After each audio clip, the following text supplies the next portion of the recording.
Welcome back to this Bien, room. nous allons We should reprendre begin nos discussions. after Bienvenue next session. à vous tous. Are you ready? Nous allons commencer la Yeah. prochaine session. J'espère que vous êtes tous prêts. The theme of session B Alors, is le ongoing climate change, thème de mobilizing institutions la session and B, individuals.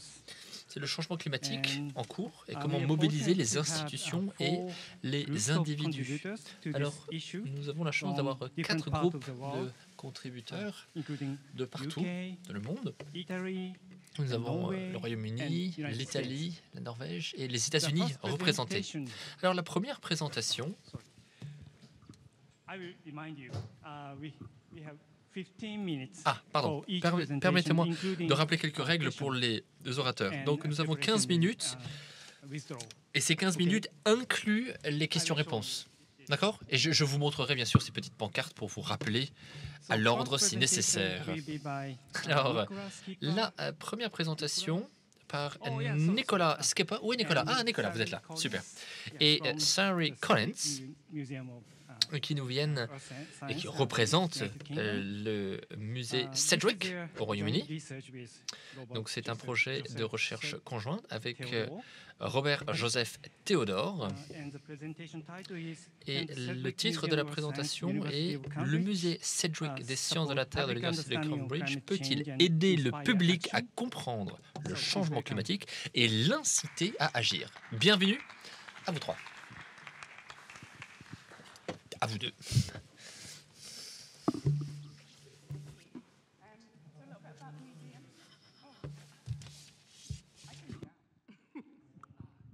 Hello.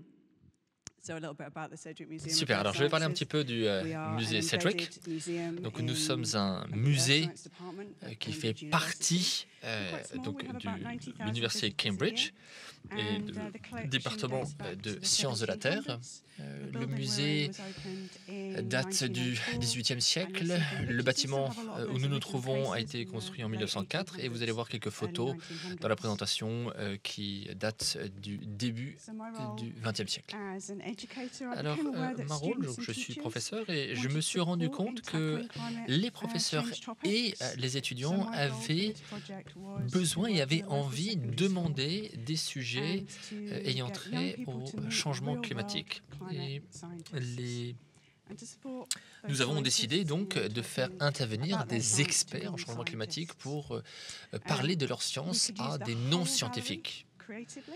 Euh, And at the start of the project, Nous I avons had pu no idea what it commencer was notre going projet to be. dans toute la galerie et Only quand nous that avons it commencé, was nous ne savions from pas ce que ce projet the allait young être. people, Nous ne their savions voices que and their concerns. que ce projet, We work with nous savions Parkside seulement Community que ce College projet with a cohort of allait 11 young people, nécessiter aged from 11 to 16, around la from participation November last year. d'étudiants et de jeunes with étudiants, sessions même after de school 11 ans on à Fridays. plus, et donc ceci organisé So you lors can de see the sessions program covered a lot of things. après We l'école. talked about the history of Donc nous avons collecting parlé d'un climate certain nombre de data, sujets, looking at climate change in a deep time l'histoire fossil de la record. collection We met des données scientists relatives au from climat. across the university, Earth Science Department, zoology, Nous avons donc the Polar Museum, travaillé chemistry. avec un certain nombre de They talked to départements de us l'université. about ice cores, Nous avons parlé ocean de data, la calotte modeling glaciaire, climate nous avons science, parlé de how la to modélisation talk about des données climate scientifiques, change, comment and aborder about how ce sujet de local changement butterflies climatique, in comment, Cambridge par exemple, can tell us about les climate change as papillons well, can be à indicators of Cambridge climate change. peuvent être des They also indicateurs work de changement with climatique. Rob Theodore at the On a museum, également who's travaillé online avec today, Rob Theodore, qui est avec nous en about ligne, how to write notamment text for a museum concernant audience. la rédaction de textes pour le public qui visite le musée. So these are their words. Alors voici They wanted un certain our nombre visitors de messages qu'ils ont partagés avec to nous. recognize what Ils they felt voulaient about climate que les change. visiteurs This is an art installation, it's not a science piece. reconnaissent And leurs that was a sentiments choice. concernant le changement climatique. Voilà. they were really, really inspired by the Et butterflies ils ont vraiment été that inspirés are par all les the papillons, research comme vous that's pouvez le voir. connected with them the most. C'est vraiment also themes of l'aspect de extinction, ce projet de recherche qui a protests vraiment and eu le hope plus for gros the impact future that sur they wanted cette équipe. this installation Et donc encompass. voilà, ils voulaient que We work with a ce wonderful projet, que artist, cette Hilary Cox-Condron, who exposition is a climate activist soit as très well. représentative So she was a de ce brilliant person message. to bring Voilà. out from the young people what this exhibition Et donc, nous avons pu travailler avec un certain nombre de personnes. Donc, et Rob, notamment, a eu le rôle de mettre sur papier leur message oral. Voilà.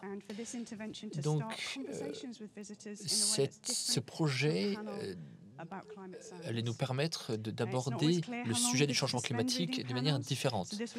Et c'est vrai qu'on ne sait jamais combien de temps les personnes vont passer sur tel ou tel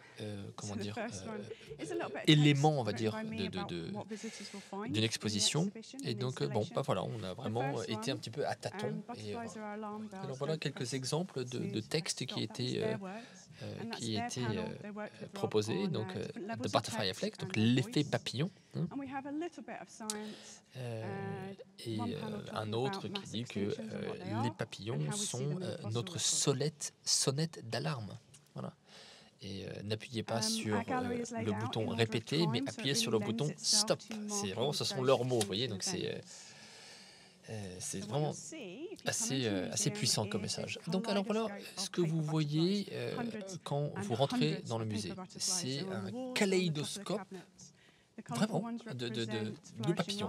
Tellement de couleurs différentes, et donc il représente la vie, il représente le côté très vivifiant et très vivant de la vie. Et puis après, vous le voyez un petit peu au fond, vous avez les papillons un petit peu plus sombres, et qui représentent le côté de la nature et du vivant qui est éteint. Voilà. Donc des messages très puissants.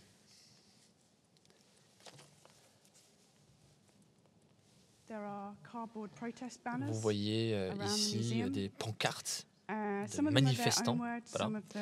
Certains de ces pancartes sont vraiment leurs propres mots, d'autres sont en fait la répétition de messages ou de slogans qu'ils ont entendus. Et donc leur idée était vraiment de manifester contre les désordres de l'humanité à l'encontre de la planète. Voilà. L'idée était aussi de passer un petit peu le message qui pourrait ressembler au message de Darwin, hein, que c'est les espèces les plus fortes, les plus résilientes qui résistent et qui survivent. Mais voilà, l'idée était en fait finalement de mettre des messages qui allaient peut-être un petit peu questionner l'approche de Darwin. Et comme vous le voyez, à côté du buste de Darwin, bon voilà, encore une fois, c'était leur expression.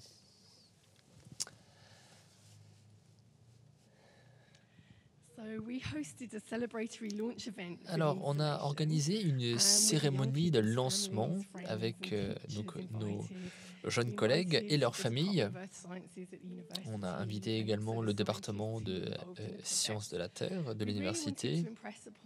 Et l'idée était de montrer à nos étudiants à quel point nous apprécions leur travail. Et donc, il y a eu un certain nombre de personnes qui sont venues, des amis qui sont venus. On a eu également des copains qui n'étaient pas du tout à l'école avec eux, qui venaient le samedi. Voilà. Et un des résultats inattendus de ce projet, c'est la manière dont ces étudiants se sentaient vraiment très à l'aise dans le musée. Et lors de la cérémonie de lancement, une des mamans m'a dit « Oh là là, c'est génial à quel point mon fils se sent à l'aise de venir au musée le samedi pour faire du dessin. » Voilà. Et on sentait vraiment qu'ils avaient pris possession des lieux. Voilà. Et ils voulaient partager ce qu'ils avaient fait de ces lieux, l'expression qu'ils avaient, on va dire, mis en exergue dans ce lieu avec tout le monde. Alors, ce qui est très intéressant, et ce qui est d'ailleurs très encourageant, je dirais, c'est que ce projet a été partagé et publié. Donc, vous voyez, par exemple, le site de la BBC qui donc, parle de ce projet. et de l'importance des jeunes qui s'intéressent au changement climatique. Ici, vous avez des exemples de recherche Google et qui montrent à quel point ce projet a eu une résonance au Royaume-Uni, mais même au-delà, jusqu'en Nouvelle-Zélande et un peu partout. Et c'était vraiment très, très puissant et très encourageant pour nous de voir que les médias s'étaient fait l'écho de ce projet et à quel point nous étions d'accord que c'était important que les jeunes générations prennent ce sujet à cœur et soient partie prenante dans la manière dont dont nous traitons ce sujet. Voilà.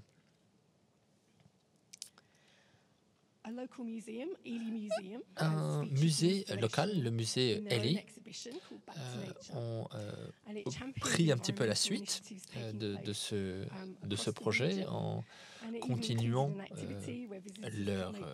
leur propre projet et prenant justement voilà, l'effet papillon, le thème, on va dire, de ce projet. Donc,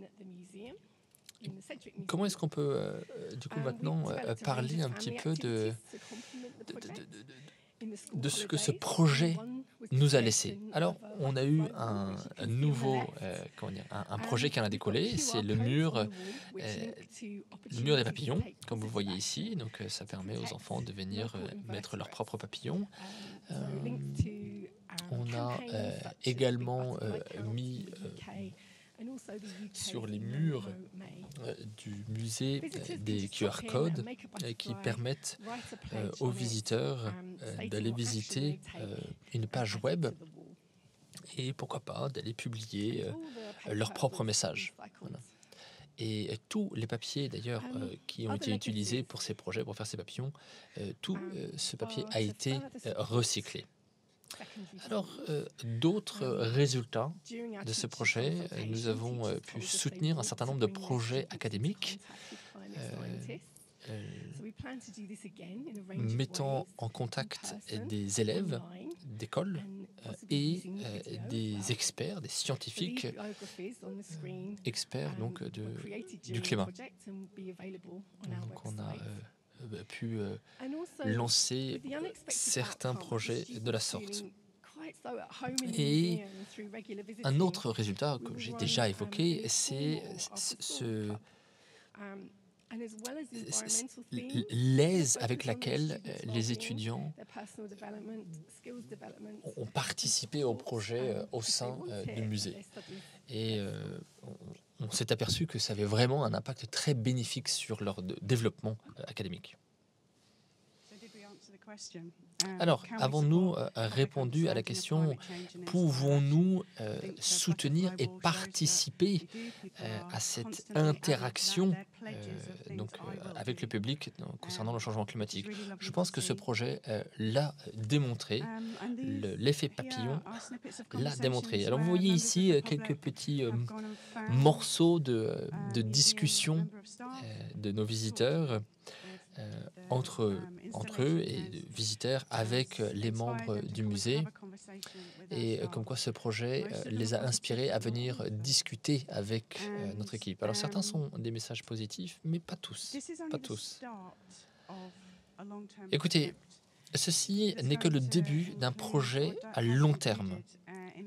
Un projet qui va consister à insérer le changement climatique dans la stratégie long terme du musée.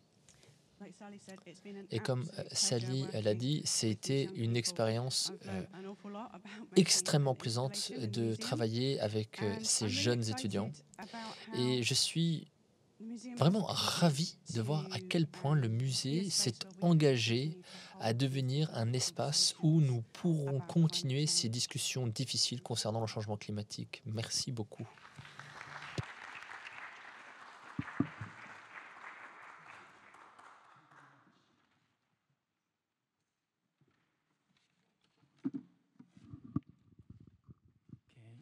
We will have a Alors, nous allons prendre des questions à la fin de la session, si vous le permettez. Avec ceci, nous passons à la présentation suivante. Il s'agit donc de Chiara Parisi d'Italie, qui vient donc du musée de paléontologie Leonardi. Chiara est en fait venue visiter mon propre musée, donc je connais Chiara assez bien et je suis vraiment ravi de vous voir ici, Chiara. Alors, votre présentation fait partie donc de ses recherches, son projet de recherche doctorat, et notamment traiter l'éco-anxiété et la conscience du changement climatique à travers les collections paléontologiques et préhistoriques.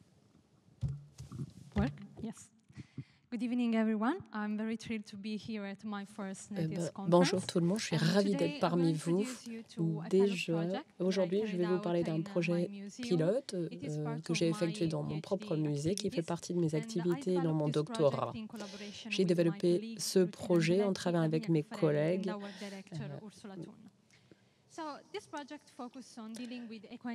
Alors, nous allons parler de l'éco-anxiété à travers une collection paléontologique. Mais qu'est-ce que c'est cette éco-anxiété? C'est un terme qui n'est pas défini, pas encore, mais nous pouvons dire que c'est une forme d'anxiété qui est vraiment liée aux inquiétudes autour du changement climatique et la dégradation environnementale. Alors, des études psychologiques ont identifié une vraie différence par rapport à d'autres formes d'anxiété, d'angoisse. Normalement, l'anxiété est née d'une peur dite irrationnelle, tandis que dans le côté de l'éco-anxiété, c'est vraiment une peur rationnelle basée dans la science. Donc, c'est vraiment un mélange de peur, de colère, un sens d'impuissance. Et cette émotion est générée à partir de la sensibilisation, de la connaissance que l'environnement est en danger. Donc, tout ça, c'est lié à notre réaction à ces infos. Donc, nous pouvons chacun réagir de façon différente. D'un côté, je peux être motivé, mobilisé, je vais essayer de faire ce que je peux. Ben, de l'autre côté de ça, il y a aussi ces émotions où se sont paralysés par la peur, par les changements.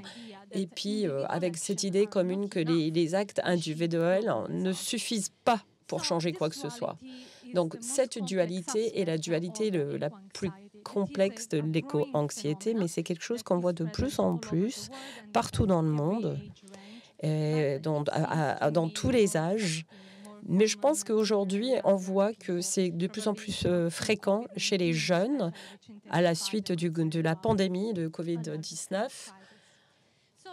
Donc, comment faire pour répondre à ce phénomène et aussi de combler le vide dans la littérature dans mon pays, parce que ce n'est pas le cas en Italie. On n'a pas beaucoup d'informations là-dessus en Italie, surtout dans les musées. Donc, nous avons décidé de vraiment choisir un aspect de notre musée qui cible l'évolution humaine. Et là, on a décidé de créer une connexion entre la collection paléontologique et la section préhistorique. Comment faire? Il faut cibler les jeunes qui sont à l'école primaire et au collège, parce qu'il faut faire venir les enfants dans les musées, bien sûr. Mais dans ce cas, nous avons décidé de vraiment cibler les lycéens, particulièrement. Alors, pour ce faire, pour aller un peu plus loin, pour traiter des problématiques un peu plus sensibles, c'était plus adapté, on va dire, vis-à-vis de l'âge. Notre rôle n'est pas non plus de stresser, en souligner les impacts négatifs et de créer justement de l'anxiété. Mais notre approche a besoin d'être un peu différente. Et nous cherchons à créer un bilan, un équilibre entre l'anxiété et le problème devant nous, mais aussi de reconnaître la puissance de l'individuel, le rôle de l'individuel. Donc, il faut essayer d'inspirer un comportement dit dit environnemental. Pardon. Donc, notre point de début, nous avons choisi l'ancêtre de l'humain pour tracer l'évolution et on allait s'arrêter à des points importants, pertinents pour en parler. Donc, brièvement, qu'est-ce que nous avons fait? Nous leur avons montré Paléanthrope, la collection de Paléanthrope, et nous avons parlé de l'extinction et comment tout a dû être adapté pour faire face au changement climatique et comment la vitesse de ce changement climatique est en train de s'accélérer, justement à cause de l'humain. Pour la migration humaine, qu'est-ce que nous avons fait? Nous avons comparé ce qui s'est passé dans le passé, c'est la migration préhistorique, et la migration moderne. Et nous nous sommes penchés sur cette différence avec les enfants. C'est primordial, parce que si en histoire, vous avez une migration qui est poussée par les pressions environnementales, dans la migration moderne, et c'est en fait poussé par les facteurs sociaux, la stabilité politique, les migrants économiques, etc.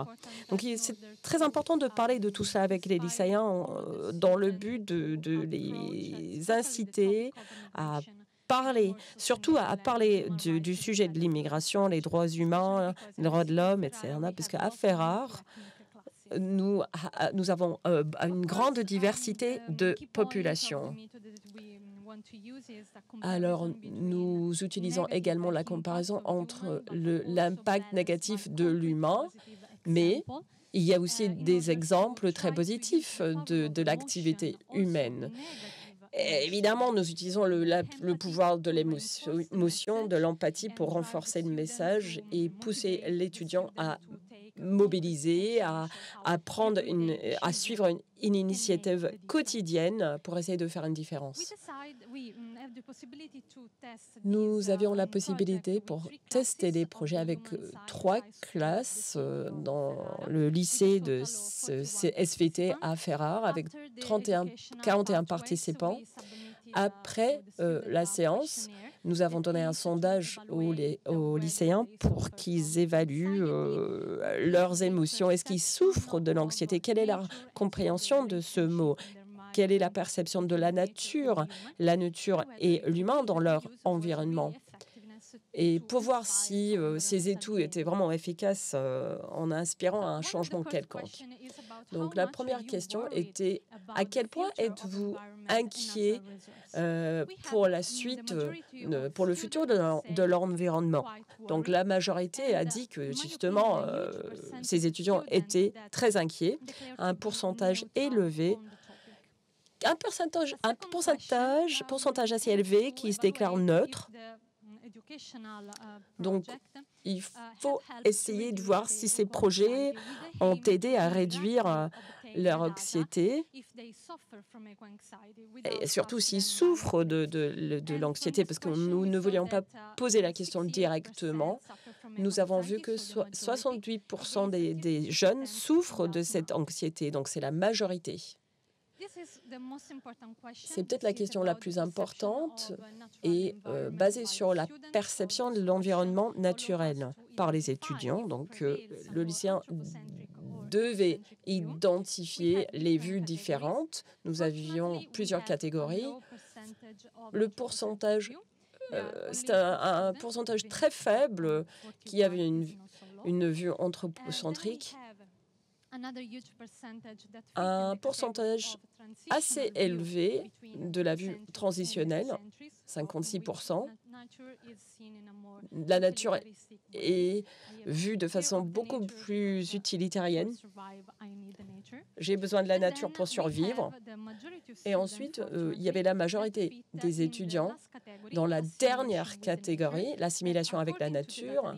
Selon la littérature, c'est là où l'expérience et les activités pédagogiques sont plus efficaces. Alors, c'était à choix multiples, la réponse. Donc, les enfants, les lycéens pouvaient choisir plus d'une réponse. Mais tout cela pour illustrer la complexité de cette perception de l'environnement chez les étudiants. Et pour nous dire que l'éco-identité en tant que telle c'est quelque chose qui est toujours en train de s'identifier. De se définir. Est-ce que l'activité a eu une influence sur la volonté des gens d'adopter un comportement plus respectueux de l'environnement? Et la réponse est oui. Vous avez les chiffres là, il y en a 87% pour dire que oui, ils avaient adopté un changement environnemental plus positif. Et certes, 95% étaient plus adaptés, étaient influencés d'avoir une approche plus environnementale.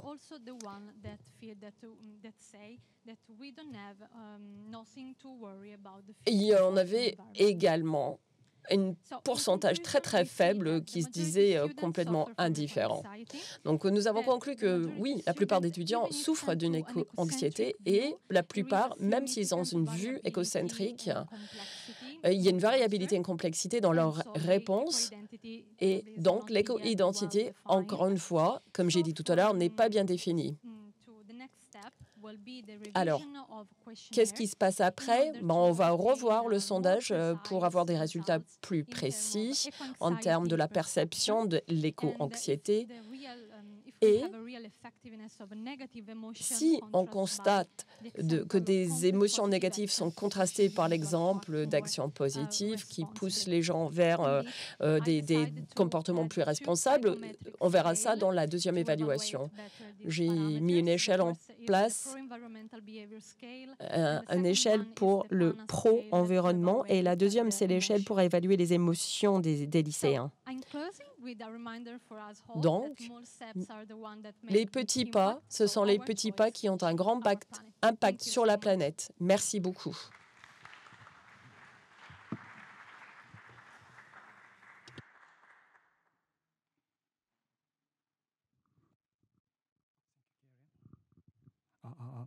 Thank you, Chiara. Merci, Chiara. The next presentator Ensuite, is Einstein Markusson. Einstein Markusson.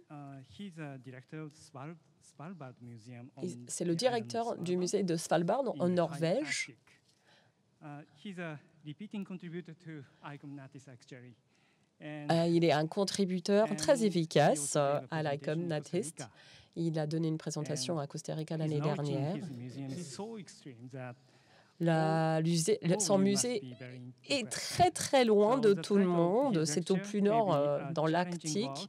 Et maintenant, il va vous parler des défis d'une nouvelle exposition qui combine qui parle vraiment oui, je vais combiner les collections des changements climatiques dans l'Arctique.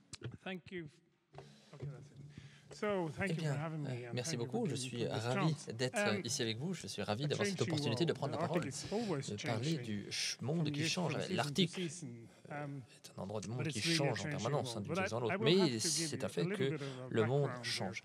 Alors, il va falloir que je mette le contexte peut-être de cette présentation que je voudrais faire. Il y a une grande diversité dans l'écosystème de la jungle costaricienne. Et c'est cette découverte et cette connaissance de cette diversité costaricienne qui m'a mené à m'intéresser à la diversité dans mon pays de Norvège. Et c'est ce qui m'a intéressé, du coup, c'est ce qui m'a mené à parler donc de Svalbard. Alors, le musée de Svalbard est un musée qui reçoit 55 000 visites par an, 14 membres dans l'équipe, et nous sommes le membre ECOM le plus au nord. Et vous voyez sur l'image des ours polaires.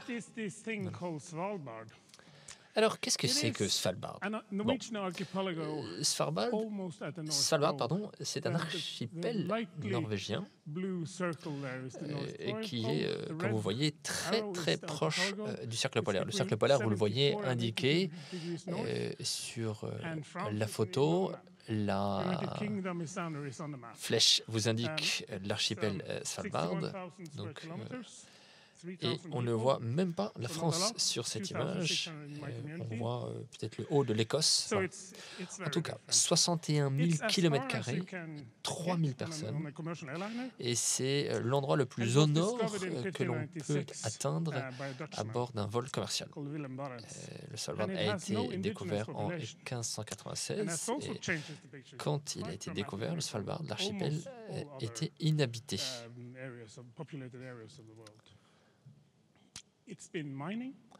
Et les activités principales sur l'archipel, l'activité minière, le tourisme avec 140 000 touristes par an, et la recherche notamment au sein du musée.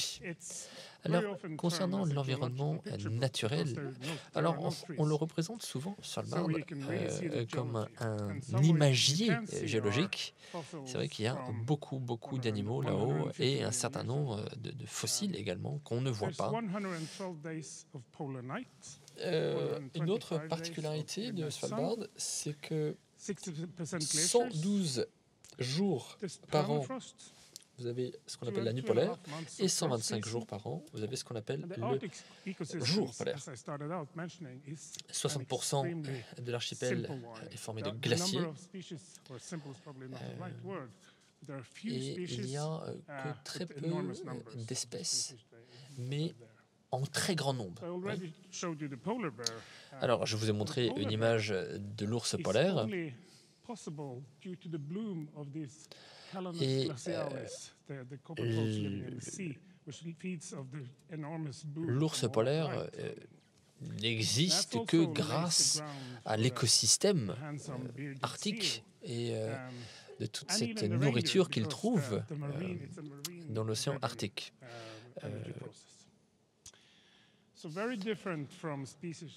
Alors, vous avez des espèces très différentes et des espèces très différentes si on compare notamment avec l'Inde dont on a entendu parler aujourd'hui.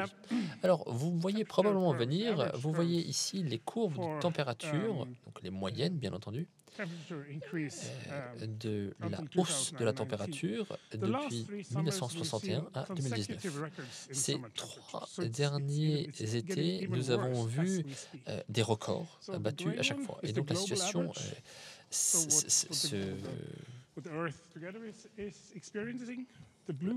se dégrade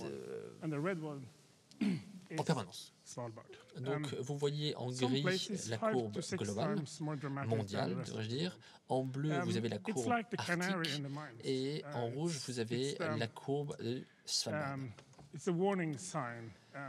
Et je crois que ce que nous voyons ici est vraiment un signal d'alarme. Pour vous donner un exemple de ceci, ces 25 dernières années, on s'est aperçu que le printemps arrive dans 13 jours plus tôt qu'il y a 25 ans quand je me suis installé au Svalbard.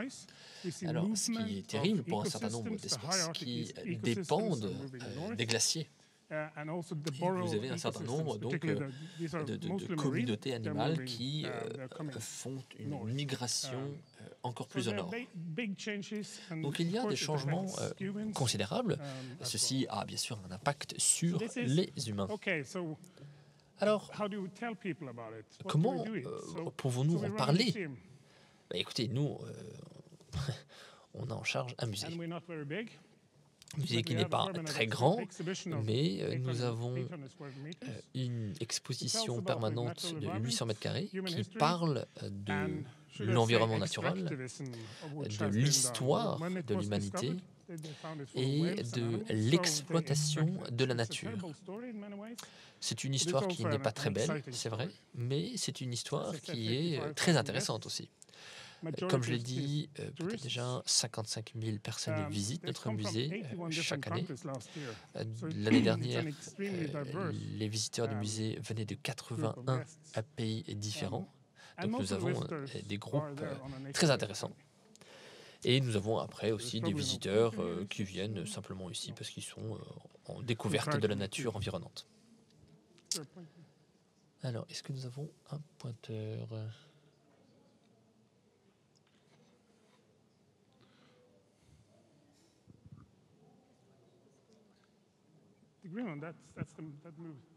Ah, on a le pointeur, super.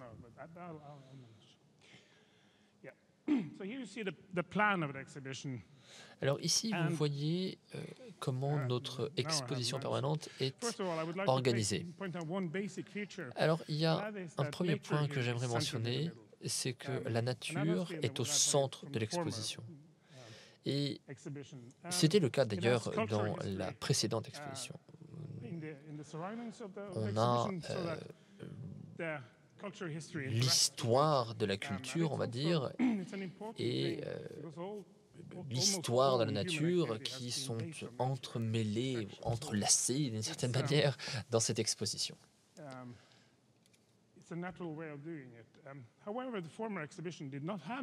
Alors, à la différence de l'ancienne exposition, cette nouvelle exposition aborde le sujet du changement climatique.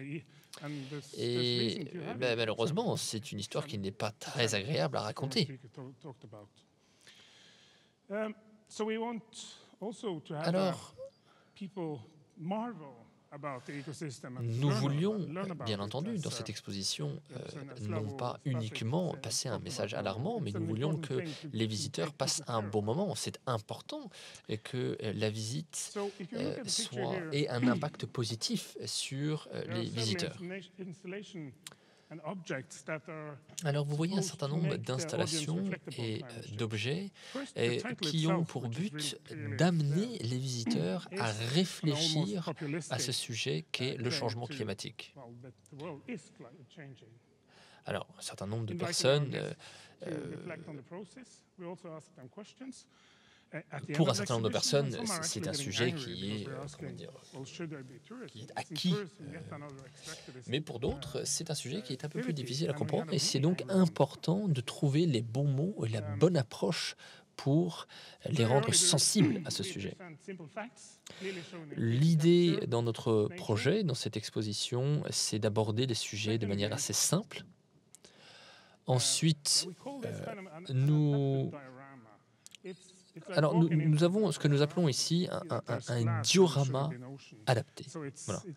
Donc, l'idée est de faire rentrer le visiteur dans le monde dans lequel la nature, enfin les espèces animales, en l'occurrence ici, vivent, sont censées vivre, et un certain nombre d'objets peuvent être touchés par les visiteurs, et ça permet, on va dire, de rendre cette expérience encore plus vraie. Notamment, certains visiteurs, les visiteurs peuvent, toucher les glaciers, par exemple. Voilà. 3 minutes. OK. Ah, bon, 3 minutes. Très bien. L'ours polaire que vous voyez ici, c'est bien sûr la star de cette expo. Et l'idée est bien sûr de créer cette sensation, cette admiration de la part du visiteur pour la nature. Alors, on s'aperçoit que les expositions ne changent pas vraiment, mais le contexte change. Et donc, l'objectif, alors c'est vrai que j'ai plus beaucoup de temps maintenant, oh là là, ce que vous voyez ici, ce n'est pas la nature, c'est du bois qui ne bouge pas, c'est une peau de bête, mais qui ne bouge pas, mais ce n'est pas la nature, vous voyez, vous avez une part de cette petite cabane qui est d'origine russe et une autre part qui est d'origine norvégienne. Alors, pourquoi est-ce que j'insère ça dans ma présentation? Eh bien, en fait, parce que c'est le lien avec le changement climatique.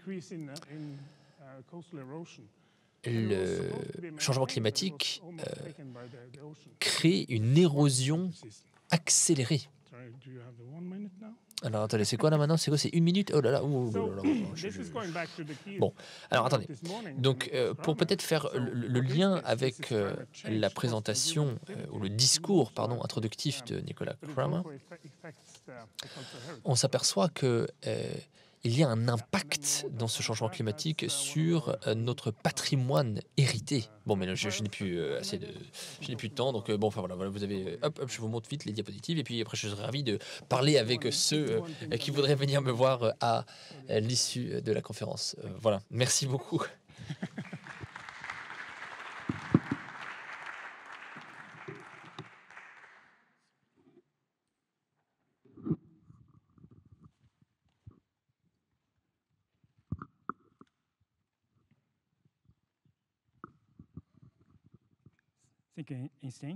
Et merci beaucoup, Einstein, pour cette présentation.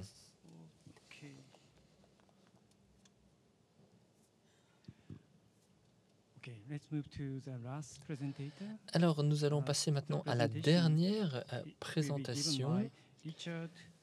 Présentation par Richard Piacentini. J'espère que je n'écorche pas votre nom.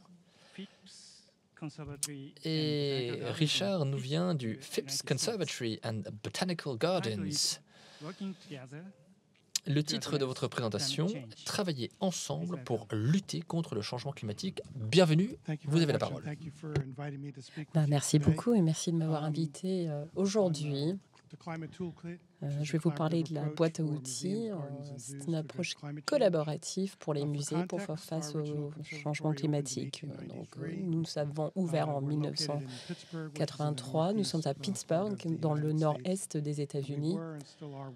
Et nous étions et nous sommes un des conservatoires les plus importants des États-Unis. Alors, par le passé, nous pouvions nous centrer vraiment sur nos collections, notre recherche, nos programmes. Mais comme vous savez tous, aujourd'hui, le changement climatique est critique, une problématique dont on a besoin de parler. Parce qu'il n'y aura pas de survivants. Ça concerne tout le monde. C'est critique que cette boîte à outils, cette approche fasse partie de notre discours.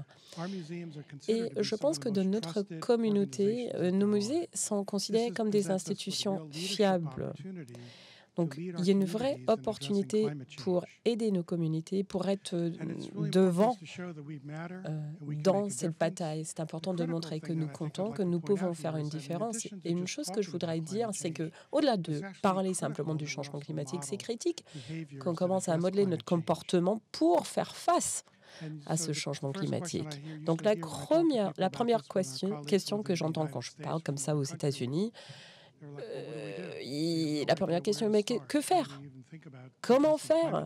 Comment modifier notre comportement? Comment vraiment créer une différence? Vous n'êtes pas seul, c'est important. C'est sûr que quelque part dans le monde, il y a quelqu'un qui travaille déjà sur le sujet sur lequel vous voulez travailler vous. Et c'est pour ça qu'on a démarré, qu'on a vraiment créé cette boîte à outils, parce que c'est une opportunité pour les jardins, les musées et pour les zoos de s'échanger, d'apprendre l'un de l'autre et de mener par l'exemple et surtout d'inspirer leurs membres et les visiteurs à faire des changements importants. Et il y a 180 consignes au cœur de cette boîte de 22 pays différents. Et en gros, ceci représente plus de 91 000 visiteurs tous les ans. Nous avons également créé des partenariats, comme vous voyez, avec des organisations nationales et internationales. Et qu'est-ce que j'aimerais bien avoir là comme artiste aussi? J'aimerais bien voir votre nom là-dessus. Alors, la boîte à outils, il y a 9 catégories. Et au cœur de ces catégories, il y a 33 objectifs. Alors, ces objectifs ne sont pas statiques. Il y a de plus en plus d'institutions qui viennent nous parler. Il y a des gens qui viennent nous parler, qui nous a ajouté quelque chose à la liste d'objectifs pour les gens. C'est des consignes des réflexions et d'actions. Donc, c'est critique de comprendre que nous comprenions et que vous compreniez que chaque institution est différente, chaque pays, chaque culture, chaque région est différente. Et il n'y a pas une seule façon de faire, il n'y a pas une seule façon correcte. Ce n'est pas possible que tout le monde mette en place chaque article de la liste. Par contre, tout le monde doit décider qu'est-ce qui a le plus de sens, le plus de pertinence chez vous, dans votre institution, dans votre pays, dans votre culture. Voilà une liste de 70 institutions. Je vous ai déjà dit, il y a 194 qui sont déjà membres. Et l'idée, c'est que ce soit quelque chose de dynamique. Vous allez taper sur les petites vignettes, l'institution apparaît sur l'écran et vous allez pouvoir apprendre sur tout ce qui se passe dans les institutions. Vous pouvez faire ça également par catégorie. Si vous voulez parler d'énergie, vous voulez parler d'eau, vous cliquez sur l'onglet énergie et vous aurez des exemples des institutions qui sont en train de travailler dessus. Et pareil pour l'eau, voilà des institutions qui parlent de l'eau, pour qui l'eau est très importante. Et je suis très content de voir que le jardin de plantes de Nantes est une des organisations. Encore ceux qui travaillent sur le service alimentation, l'autre qui travaille sur les déchets. Ici, c'est les paysages, l'horticulture. Ils travaillent sur la biodiversité, l'écologie autour des institutions. Il y en a ceux qui travaillent ou celles qui travaillent sur la transportation, sur le transport. Comment est-ce que le personnel arrive au travail? Comment arrive le public? C'est important de savoir que nous ne travaillions pas, que nous ne mettions pas notre argent dans des fonds ou des sociétés qui travaillent avec les énergies fossiles. Recherche, c'est notre catégorie, parce que là, vous allez trouver les institutions qui sont connues par leur expertise et aussi par leur biorégion qui est critique, cruciale même. Et en dernier, vous avez celles qui ciblent la responsabilité, l'intérêt, la participation de votre personnel. Comment est-ce que vous faites en sorte que les visiteurs soient motivés, mobilisés suite à la visite? Comment encourager les gens? Comment encourager les gens à participer, inciter les gens à être des éco-guerriers, limite. Donc, vous pouvez contacter les institutions et chaque fois qu'il vient à la boîte à outils, partage ces informations avec des autres institutions. Maintenant, nous essayons de travailler sur une carte de biorégion. Donc, vous pouvez identifier les institutions qui travaillent sur les mêmes sujets que vous. Vous pouvez échanger avec eux ou avec elles. Nous avons traduit la boîte à outils dans 17 langues différentes. Certes, nous utilisons l'intelligence artificielle. Je ne sais pas pourquoi ils utilisent l'intelligence artificielle. Je ne sais pas pourquoi ils disent intelligence, parce que c'est souvent pas correct. Mais nous espérons que les traductions seront améliorées pour l'avenir. Au moins, c'est plus accessible à un plus grand nombre de personnes. Alors, je parle de criticité. Il y a un autre élément très critique. Vous pouvez cliquer sur les vignettes. Vous aurez tout de suite les informations sur les activités de l'institution en question. Nous avons également organisé des webinaires sur les sujets devant vous. J'aime bien des outils de transformation. C'est une série qui a été développée pour aider les gens à réfléchir pour passer d'une vision plus fermée du monde. Comment devenir plus positif? Comment essayer de régénérer? On en a entendu des points de vue, mais que faire avec? Comment aller de l'avant? Nous avons des groupes de travail qui focalisent, travaillent sur des zones différentes, tous sous la parapluie, sous l'auspice du changement climatique. La réponse aux questions en temps réel. Et c'est très important de voir ici, c'est un programme pour faire participer les jeunes. Alors, nous leur disons pas ce qu'il faut faire, mais nous les encourageons à venir nous dire comment on peut les aider, comment on peut les soutenir. C'est important de réfléchir à ce sujet parce que les jeunes aujourd'hui, ce sont les futurs visiteurs, les futurs donateurs. Si nous voulons trouver notre pertinence dans l'avenir, il faut leur montrer que nous sommes importants maintenant. Avec cela en tête, à l'esprit, nous avons un réseau aujourd'hui pour les jeunes, un boîte à outils qui cible les jeunes. Comme j'ai dit, nous essayons de les intéresser partout dans le monde, les jeunes qui peuvent se parler, qui peuvent parler de leurs activités, de ce qu'ils font, ce qu'ils mettent en place. Si vous n'avez pas de boîte à outils pour les jeunes, nous pouvons vous aider à mettre ça en place. Il n'y a aucun souci. Donc, qu'est-ce que je voudrais vous dire? Prenons le temps de penser un peu au passé. Quand j'ai commencé à travailler dans les musées, j'étais frappée par le sens de gentillesse, de bienveillance dans les musées. Les gens, ils veulent partager. Les gens, ils voulaient partager. Et la boîte à outils est basée sur cela, sur l'idée de partager, sur l'importance de cet esprit de partage et que nous pouvons éventuellement trouver une solution. Il est primordial de se souvenir que c'est un moment pour vraiment mener la charge, d'être les acteurs principaux dans le changement, pour assurer que les générations à venir ont un avenir. Donc, merci beaucoup. J'espère que vous allez venir vous adhérer et venez avec nous. C'est facile, vous pouvez faire ça sur le site web. Et j'espère que vous allez profiter de cela, travailler avec nous et avec d'autres institutions pour vraiment faire face à la situation actuelle. Merci beaucoup.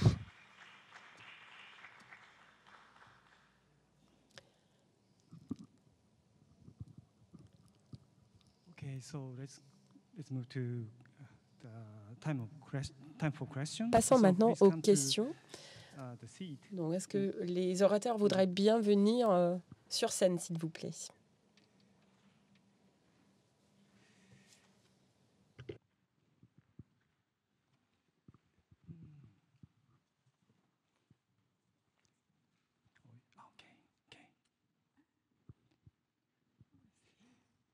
Oh, yeah, you're okay. Okay. So, bien, ok. So, bien. Any question? Avons-nous des questions? Okay, so. Oui, une question? Super.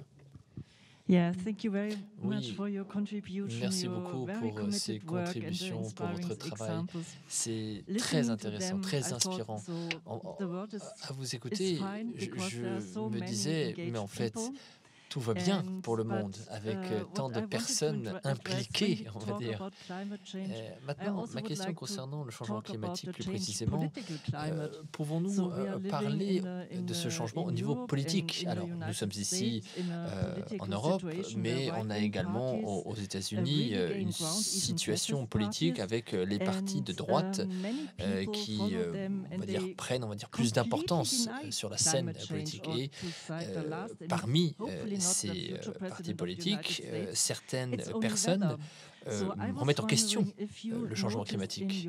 Alors, je me demandais si vous aviez, dans le cadre de votre travail, perçu un changement dans le comportement des personnes, dans leur réaction à vos présentations, à votre travail. Et s'il y a un changement, comment gérez-vous ce changement? C'est une question pour tous les contributeurs, c'est ça? Oui. Écoutez, c'est une très bonne question. Vous voyez, nous avons, en ce qui nous concerne, nous avons eu des retours très positifs de nos visiteurs. Et c'est vrai que si on considère la chose, on s'aperçoit que ce mouvement, changement climatique, a mal commencé. Parce que l'idée, si je résume, c'était que bon, si on veut faire un changement, il va falloir qu'on arrête. Ceci arrête cela. Donc en gros, il faut qu'on ait chaud pendant l'été et qu'on ait froid pendant l'hiver. Mais personne n'a envie de se sentir mal. Et donc, je pense que c'est l'erreur que nous avons faite, collective, bien sûr. Et c'est ce que nous essayons de changer dans notre approche, c'est de faire comprendre à nos visiteurs en quoi ces différents changements qu'ils opèrent dans leur quotidien vont rendre leur vie plus agréable, leur futur plus agréable. Et je pense que c'est cette approche positive qu'il faut avoir. Merci beaucoup pour cette question fort intéressante mais très importante également. Et c'est vrai que les politiques ont un rôle important. Concernant mon pays, et alors ça n'engage que moi, ce que je dis, nous avons un ministre de l'Éducation qui a dit que l'étude paléontologique est une perte de temps parce qu'on ne l'utilise pas au quotidien. Et nous avons également une région au sud de l'Italie qui a déclaré l'état d'urgence 2 ans de suite parce qu'il n'y a pas suffisamment de pluie et les politiques ne font rien. Donc je crois que les musées jouent un rôle extrêmement important pour faire changer l'état d'esprit de la société pour, ce faisant, inciter les politiques à prendre le train en marche, certes, mais au moins à opérer ces changements qui sont nécessaires. Si on prend surtout l'Italie, qui a, qui joue un rôle très important, qui a une histoire si importante, je pense que c'est vraiment très important que les musées jouent leur part de cette contribution à permettre ce changement au niveau de la société. Voilà. Je pense qu'il faut que la société comprenne à quel point le rôle des musées est important.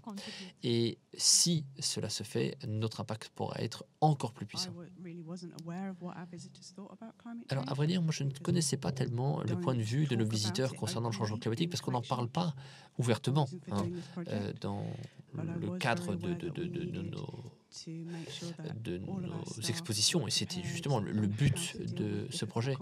Et nous avons du coup formé nos équipes à des conversations qui pourraient être, on va dire, tendues. Voilà.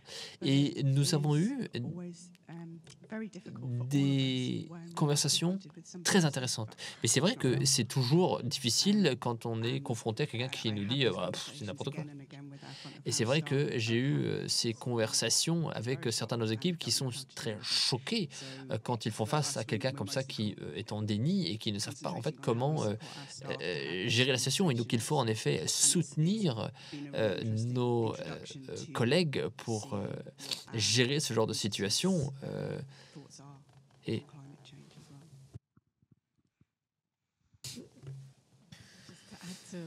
si vous permettez que je puisse ajouter à ce que ma collègue vient de dire, les musées sont un endroit où les personnes ont accès à une forme de connaissance et d'intelligence, n'est-ce pas? Et nous pensons que nous pouvons et devons prendre les commandes entre guillemets dans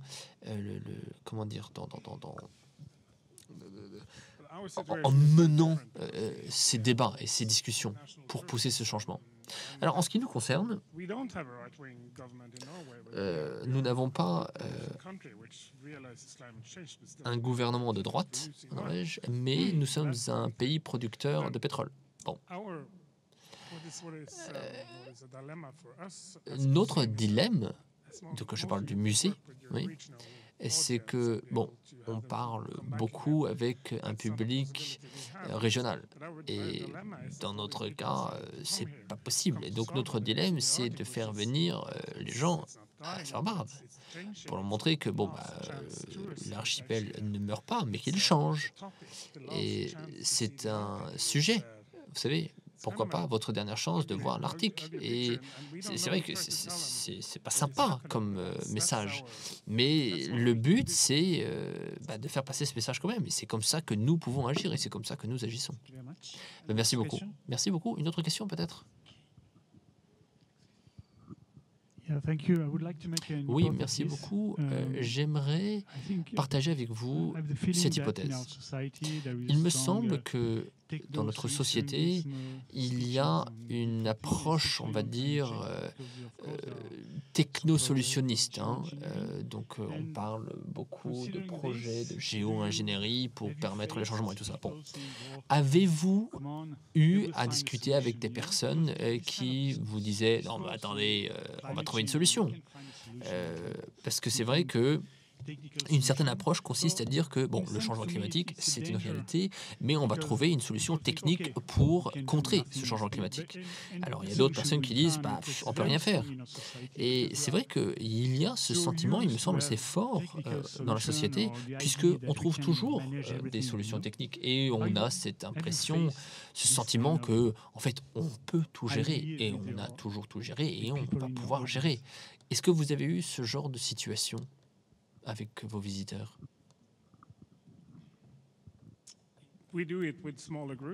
Alors, c'est vrai qu'on a eu des discussions de ce genre avec des petits groupes. On a eu ce genre de discussions avec des groupes, on va dire, de l'industrie, vous savez, et notamment même avec des membres du ministère. Donc c'est vrai qu'on a ces discussions avec eux. Et c'est vrai qu'il y a ce sentiment que, comment dire,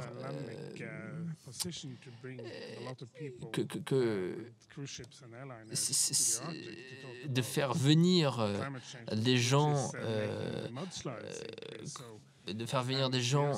en Arctique via les avions, via les bateaux, c'est un peu contradictoire avec le sujet qu'on leur présente une fois qu'ils arrivent. Donc, bon, oui, je ne sais pas à quel point ça correspond à votre question, mais... Alors, en ce qui nous concerne, les discussions que nous avons eues, c'est pas tant dans quelle mesure la technologie peut nous sauver, mais c'est plutôt que, bon, vous savez, quand on regarde les fossiles dans vos collections, bon, voilà, le climat a toujours changé. À une époque, il y avait des mammouths à Cambridge, et bon, voilà, ça change, et le climat change, et puis c'est comme ça, vous voyez. Et en fait, les gens ne comprennent pas nécessairement que c'est pas le changement climatique le problème en lui-même, c'est la rapidité de ce changement.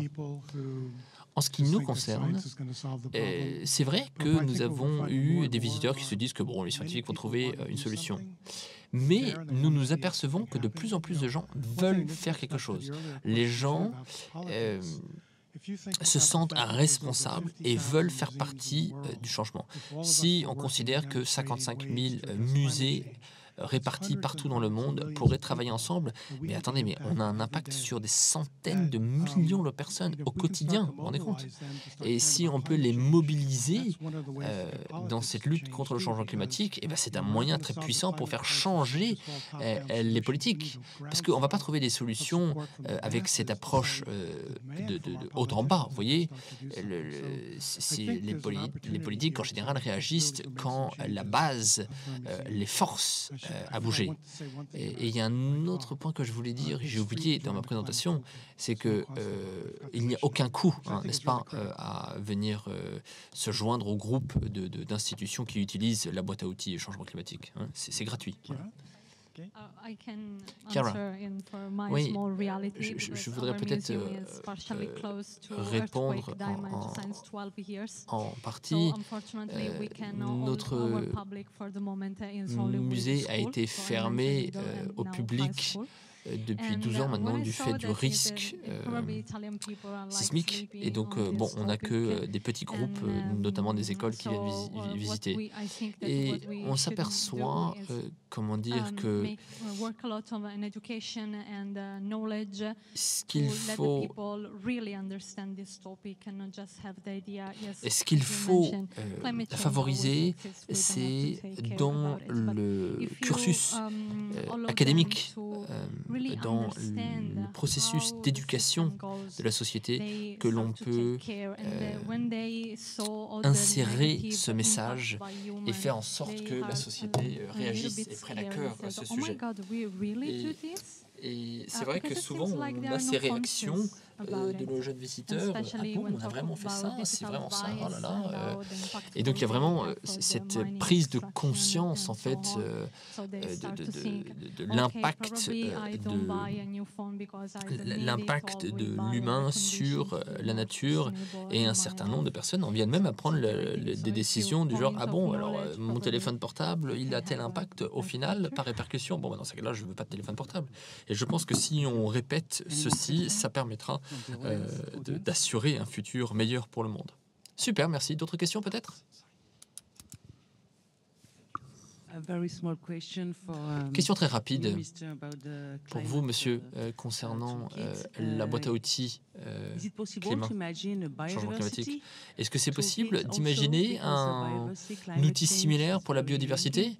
Je pense que ce serait un sujet très intéressant de développer une telle interface. Enfin, je crois que votre outil est très facile à utiliser. Donc, et concernant la perte de biodiversité, avez-vous des exemples de comment développer ce genre de sujet? Oh, oui, excellente question. C'est vrai que nous n'avons pas prévu de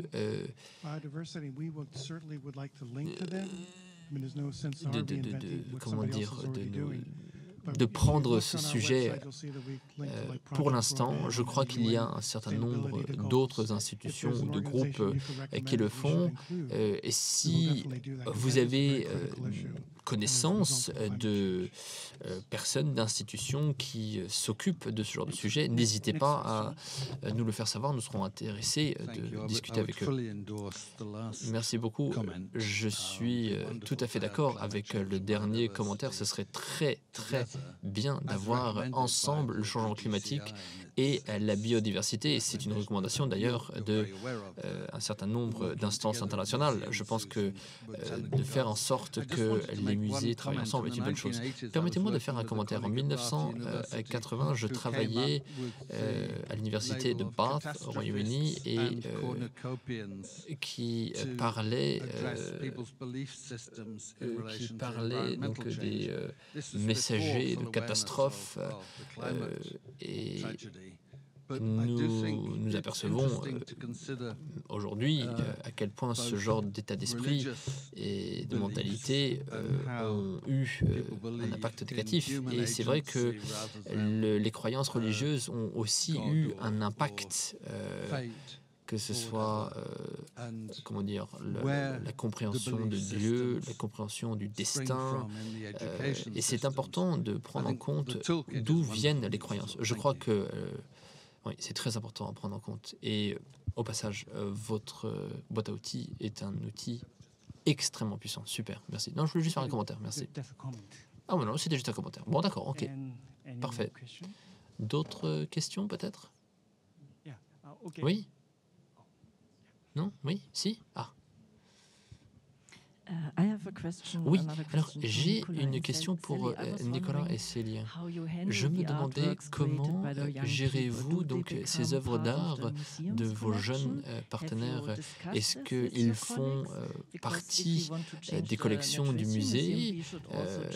Est-ce que vous en avez parlé avec vos collègues? Parce que c'est vrai que si on veut changer les musées, les muséums, il faut également que l'on change peut-être les politiques et que l'on change également les collections. Et peut-être que cette interaction et cette participation du public pourrait du coup changer, on va dire, notre approche du patrimoine de nos musées et de nos muséums. Alors oui, bon, donc Les papillons, je pense que c'est à eux que vous faites référence, sont des créations qui ont été faites à base de papier recyclé. Ils sont partout dans le musée. Et le conservateur a dit, nous pensions que nous les aurions que pendant 3 mois, et il a dit non, gardez-les pour toute l'année, c'est super. Alors, qu'est-ce qu'on va en faire après cette année? Pour être tout à fait honnête avec vous, je ne sais pas, parce qu'il y en a des centaines. Bon, alors, vous savez, l'idée de cette cérémonie de lancement était de partager ce message avec eux. Ce que vous avez fait ici, chers amis, c'est aussi important que toutes les autres exhibitions, que ce soit les projets de recherche de nos experts scientifiques, que ce soit des expositions d'artistes. Voilà, votre projet, votre travail est aussi important que le leur. Et c'était vraiment ça notre message principal pour eux. Et bon. En fait, à vrai dire, je crois qu'il faudrait demander aux auteurs de ces travaux ce qu'il faut faire de ces œuvres d'art. Voilà. Au final, c'est eux qui sont les créateurs. Donc, et c'est certainement pas la seule expérience que nous aurons avec ces jeunes partenaires. Oui, c'est sûr que nous allons discuter avec les archivistes sur les méthodes, les moyens dont nous disposons pour conserver ces œuvres d'art qui font maintenant partie de notre patrimoine. Très bien. Alors moi, j'ai une question, si vous le permettez.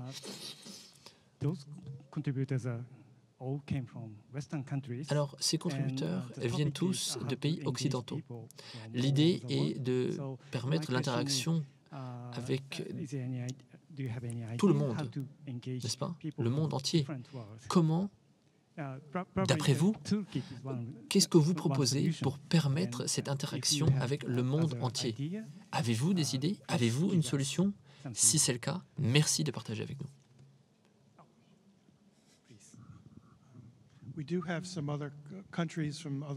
Mais en fait, nous travaillons également avec des pays qui ne sont pas uniquement des pays occidentaux, et donc qui sont membres donc, de notre approche de boîte à outils. Et c'est vrai que plus nous avons des institutions de pays différents, plus nous avons une diversité de sujets liés à l'importance locale du sujet. Oui. Et donc oui, c'est très intéressant de prendre en compte cette diversité, en effet. Quelqu'un d'autre peut-être? Je dirais dans mon projet doctorat, c'est vrai que nous sommes concentrés sur l'approche occidentale. Quand j'ai commencé à travailler en première année, je me demandais, mais alors attendez, comment est-ce qu'on peut avoir un autre point de vue? Pourquoi n'avons-nous pas de pays d'Asie, par exemple? Et donc, comme vous le savez, j'ai commencé à travailler avec Fedra au Japon, à Singapour également, et l'idée étant d'avoir ce point de vue différent. Et comment est-ce que dans ces pays, on communique avec la nature? Parce que c'est vrai que dans les pays occidentaux, on a cette approche anthropocentrée, n'est-ce pas? Et dans d'autres endroits du monde, on s'aperçoit qu'il y a une assimilation avec la nature. En fait, on fait partie de la nature, et quand on visite ces musées, je vous invite tous à aller visiter ces musées, ils sont magnifiques. La communication est très, très différente, et on se sent vraiment comme partie prenante et intégrée de la nature. Et quand on regarde les différentes descriptions d'un squelette ou autre, et on s'aperçoit que l'écosystème humain fait partie de l'écosystème de la nature, disons. Et ouais, c'est très, très intéressant, et on voit ça également dans les publications dans ces pays. Donc, mais j'en ai déjà parlé avec Jade. Et l'approche indienne est aussi très intéressante, et je pense que ce serait vraiment intéressant d'avoir d'autres points de vue que les seuls occidentaux.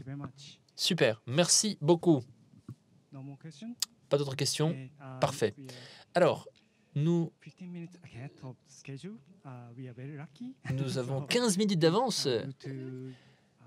Ça, c'est génial. Alors, donc... Ah, une petite annonce à faire. J'aimerais remercier nos orateurs. Peut-être pouvons-nous les applaudir. Oui, ils le méritent.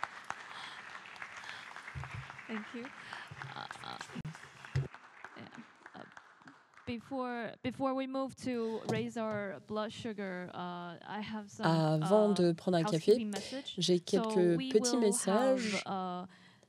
Il y a une visite au musée naturel d'histoire à la fin de ces séances et vendredi, nous allons au musée de Nantes où nous sommes moins de 60. Tout le monde a été à l'opportunité de visiter les deux musées. Alors, quand il fallait vous inscrire, vous aviez une seule opportunité, mais puisqu'on est en petit nombre, je vous ai envoyé un mail par lequel vous pouvez vous enregistrer pour la deuxième séance. Donc là, il y a une pause café un peu plus prolongée. Donc profitez-en pour vous enregistrer dans la deuxième séance des visites guidées du musée. Donc nous allons prendre un petit café maintenant. Et je vais durer jusqu'à 15, mais j'aimerais bien voir tout le monde dans la salle à 15-10, s'il vous plaît. Merci beaucoup.